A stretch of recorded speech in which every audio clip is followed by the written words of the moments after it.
पुष्कर के वरिष्ठ अधिवक्ता की निर्मम हत्या के विरोध में ब्यावर रहा बंद। गत दिनों पुष्कर के वरिष्ठ अधिवक्ता पुरुषोत्तम जाकोटिया के साथ निर्भय तरीके से मारपीट की गई, जिसके पश्चात उनकी मृत्यु हो गई। इस घटना से अधिवक्ता समुदाय में आक्रोश रहा, जिसके लिए आज ब्यावर पूर्णतः बंद का आह्वान किया गया और ब्यावर पूर्णतः शांतिपूर्वक बंद रहा। और प्रशासन से इस दौरान मांग की गई कि मृतक जाकोटिया के परिवार को 1 करोड़ रुपए आर्थिक सहायता, परिजन में से एक सदस्य को सरकारी नौकरी और एसआईटी की जांच करके आरोपियों की शीघ्र गिरफ्तारी की जाए तथा पीड़ित परिवार को शीघ्र न्याय दिलाया जाए। इसके लिए उन्होंने मुख्यमंत्री के नाम में ज्ञापन सौंपा गया। लेकिन फिर मैंने जो वकील साथी थे मेरे काफी दूर खड़े थे, मतलब क्या करे बताओ कि जो बाहर जिनके वकील साथी का मामला है और उनके साथ पूरी तरह है, तो फिर उन्होंने सुन ले आपके विश्वास को यहाँ कायम रखते हुए आपको दी गई उस ताकत का पूरा उपयोग करते हुए मैंने साहब जिला बार एसोसिएशन संस्था हमारे बड़े भाई की भूमिका में रही है और जुडिशरी के दृष्टि से हम आज भी उन्हीं के अंदर में आते हैं, क्योंकि अभी हमारे विजय साहब ने नहीं किए, हम आपके साथ हैं। अगर आप अजमेर बंद रखोगे तो हम भी कल ब्यावर बंद रखेंगे। इस शॉर्ट नोटिस में 6:30 बजे हमने बार एसोसिएशन में मीटिंग करी, आप सभी के सहयोग से सभी के सहयोग से आज बंद का निर्णय लिया। लेकिन ब्यावर बंद के वकीलों से नहीं होता, ब्यावर बंद यहाँ के व्यापारिक संगठनों से होता है, यहाँ के सामाजिक संगठनों से होता है, राजनीतिक संगठनों से सबका सहयोग लेना पड़ता है। इसी कड़ी में हमारे साथी अधिवक्ता है श्री नरेंद्र जी बोरा साहब, आप ही शांति व्यापार यूनियन के अध्यक्ष भी हैं और ये काफी सामाजिक और व्यापारिक यूनियन है, उनके अध्यक्ष आपके संपर्क में है। फिर आपसे हमने संपर्क किया, आपने विश्वास दिलाया कि बाहर का मामला में वकील है तो मैं बाहर के साथ हूँ, आप निश्चय करिए आपकी मीटिंग में व्यापारी संगठनों के जो अध्यक्ष पदाधिकारी उनको लेकर उपस्थित होगा और उन्होंने बिना किसी संकोच के हमें समर्थन दिया। आपका भी आभार, बहुत बहुत धन्यवाद। इस रणनीति के संदर्भ में, इस व्यापार के संदर्भ में नरेंद्र जी आपके जो विचार है तो आप हमें अपने विचार को नरेंद्र जी द्वारा उसकी कार्य योजना के लिए आप सब एकजुट हुए, मजबूत रहे और एकता के साथ कार्य करेंगे, जब हमारी आयोजन और ऐसे आंदोलन सफल होंगे। इसी के साथ जय हिंद, जय भारत। शांति प्रिय बहुत ही व्यवस्थित रह के ब्यावर बंद रखा है और अपनी बात प्रशासन तक पहुंचाइए।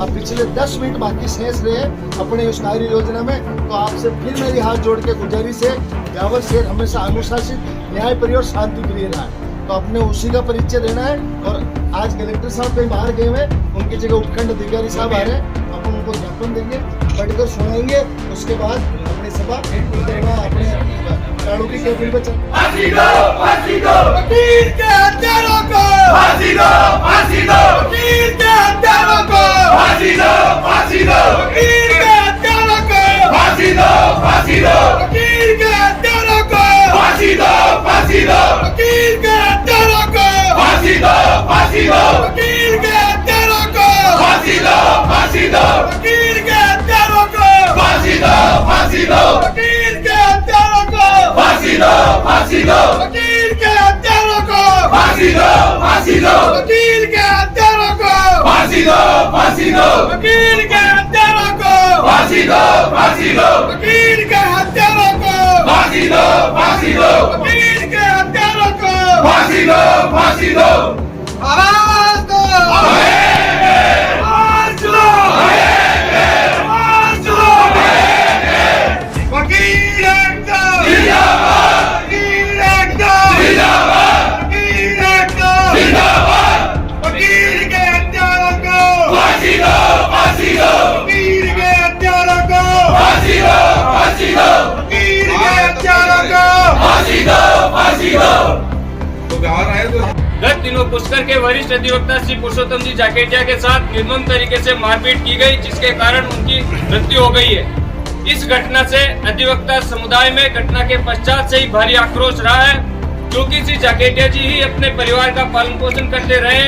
उनकी अचानक मृत्यु होने के कारण उनके परिवारजन पर दुखों का वज्रपात हुआ है। जिला बार एसोसिएशन संस्था ब्यावर आज शांतिपूर्वक ब्यावर शहर को बंद रखा है। इस बंद में जो व्यापारिक संगठन थे उनका सकारात्मक सहयोग रहा है और ब्यावर अभिभाषक संघ प्रशासन से ये मांग करता है कि मृतक श्री जाकेटिया जी के परिवार को 1 करोड़ रुपए आर्थिक सहायता दे, परिवारजन में से एक सदस्य को सरकारी नौकरी दे और इस संपूर्ण घटना की एसआईटी गठित करके उसकी जांच कराए ताकि वास्तविक स्थिति सामने आ सके और दोषी शीघ्र गिरफ्तार हो सके। हमारी इस मांग के साथ ये ज्ञापन एसडीएम साहब को दिया जा रहा है। आप ये ज्ञापन मुख्यमंत्री जी तक पहुंचाएंगे और शीघ्र अतिशीघ्र हम ये आशा करते हैं कि जो भी आरोपी है शीघ्र अतिशीघ्र गिरफ्तार हो और उनको सजा हो।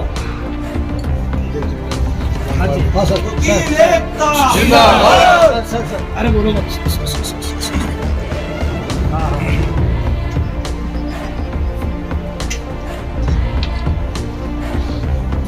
सर, हो गया। हम सभी को पहले मेरा नमस्कार। देखिए, जो बीते दिन जो ये घटना हुई है अत्यंत दुखद है। मैं आप सभी को ये आश्वासन देता हूं कि आपकी जो भी मांगे हैं हम लेटर के द्वारा मुख्यमंत्री महोदय तक जरूर पहुंचाएंगे और उनसे आग्रह करेंगे कि इसमें जल्दी कोई कार्रवाई।